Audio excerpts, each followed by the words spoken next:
Hello, and welcome to Navigating Patterns. What I'd like to talk about today is my conception of the economy and how I think the easiest way and the best way to think about this is as participation. Now, as always, these are my definitions.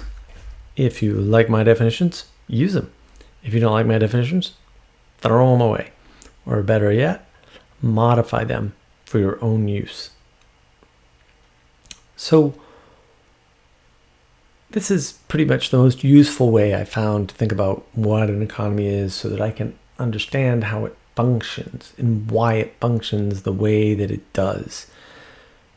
For me, the utilitarian view doesn't work. Like that version, it doesn't quite fit. You can sort of say, oh, the economy is used to exchange value and things like that, or the economy as money. I think that's a deep mistake. I think most of the economy is non-monetary. And the reason why this is important is because we need to be able to track why people are doing what they're doing. So an easy example that sort of occurs is daycare. So daycare is a very expensive thing. Sort of ridiculously expensive. Generally, there's no reason for daycare. This is something that used to be taken care of by family members and being in larger groups in communities.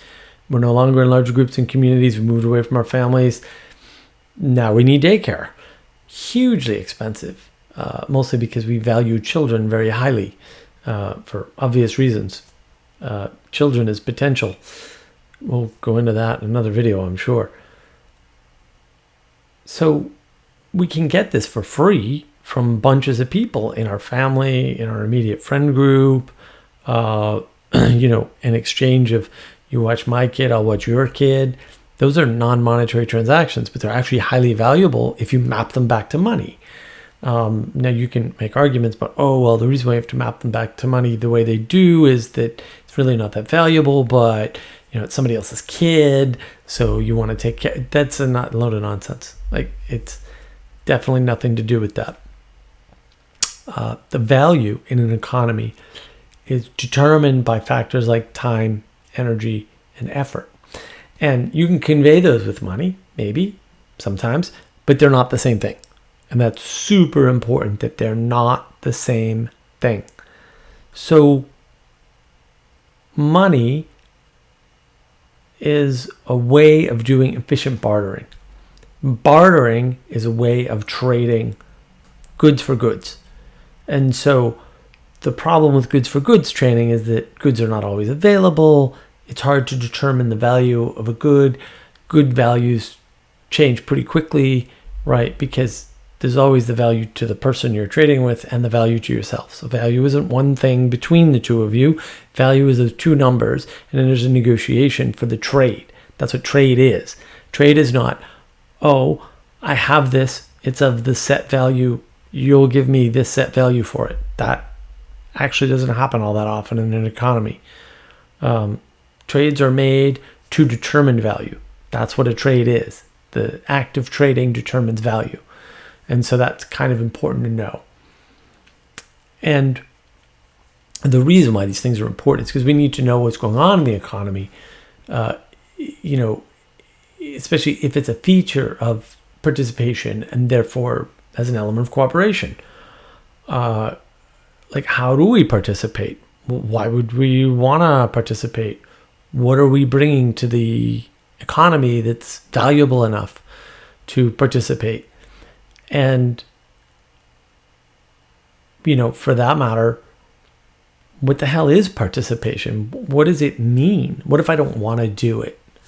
So I think these are important sort of questions to get out of the way. You don't have to participate in an economy. Any economy. It can be done. Maybe painful, maybe uncomfortable, but it is your choice. You can go live in the woods and hunt your own food. People do it. It may not be the greatest thing. People do it. You'd probably be by yourself. Not the best situation in the world. I would argue that if you even have one other person, you're going to have an economy going between the two of you. So you're not getting around economy anytime soon, most likely. So the reason to participate is efficiency. Economies make a bunch of things possible that aren't possible without them. And you could make arguments for more or less efficient economies, and a lot of people do. But it's easier to understand these things first before you go thinking, oh yeah, there's a better way to do this economy thing.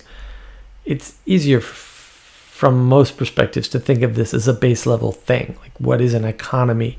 Then the mechanics of it are easier to see if you're not wrapping it up with like capitalism, because capitalism is not an economy. It's not an economic system at all. The easiest way to think about participation is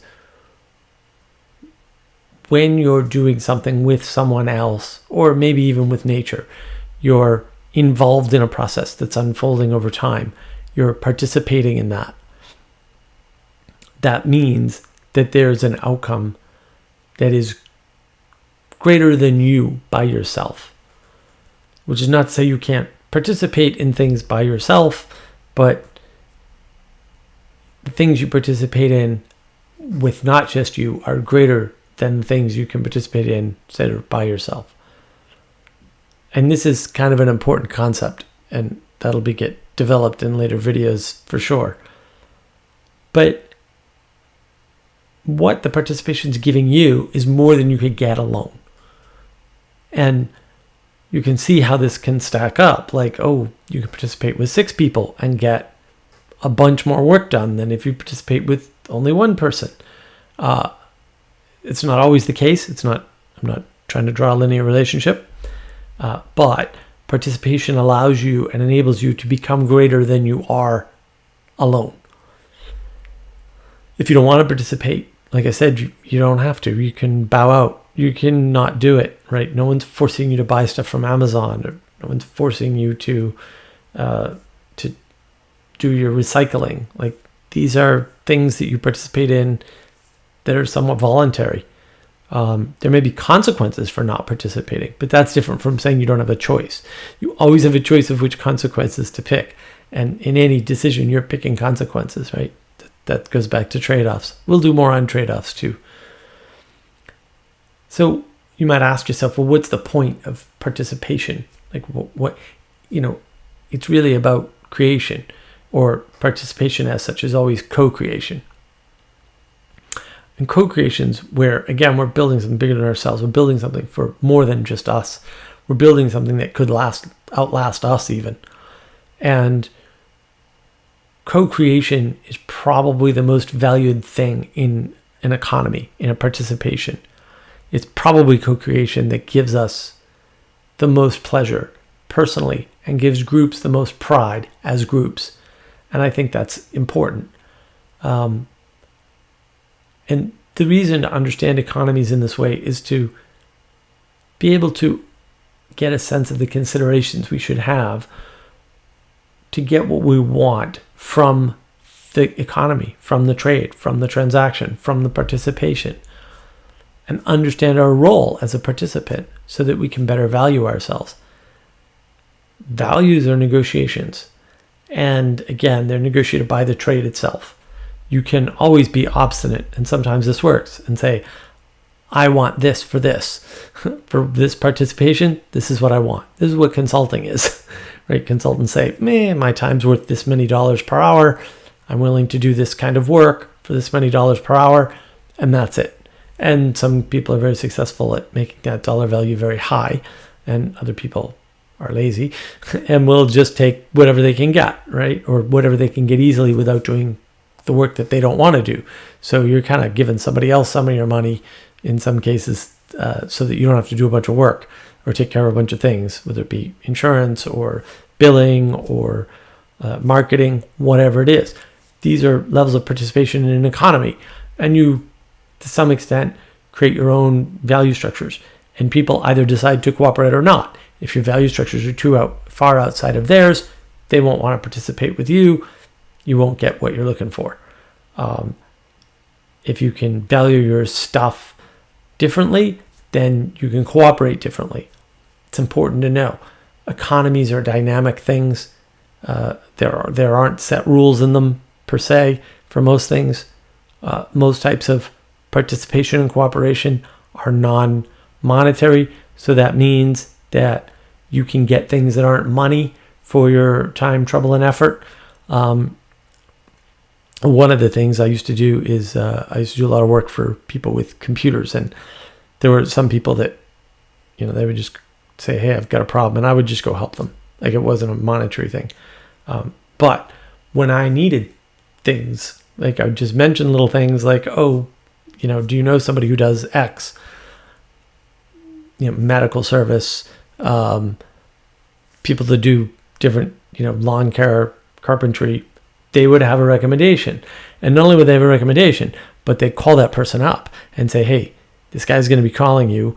Take good care of him. He's a friend of mine, right? So I'm trading my time and my expertise in helping people with computers for effectively friendship tokens, right? Like care tokens.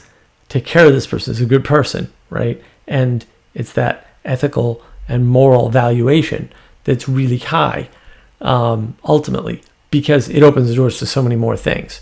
One of the things it opens the doors for is, man, if you were friends with certain people, you got stuff at cost.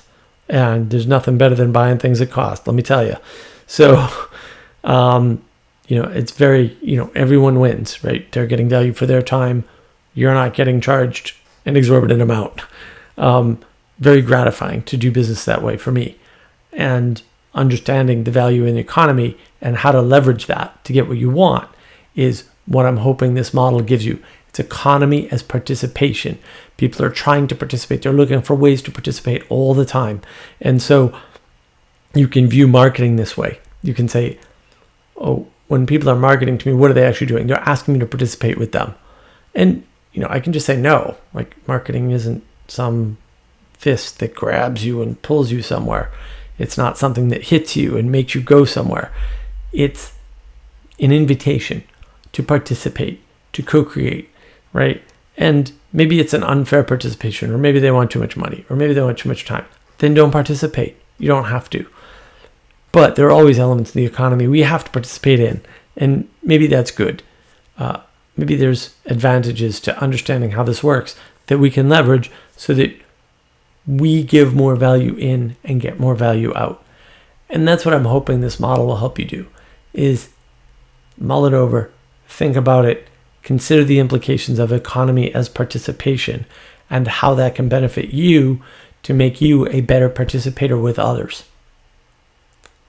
I hope that this is helpful and that these ideas and just jiggling them around a bit in your brain are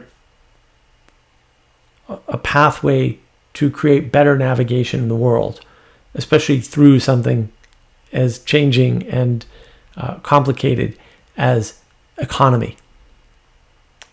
And I just want to thank you for your time and attention, not only to me, but to the material.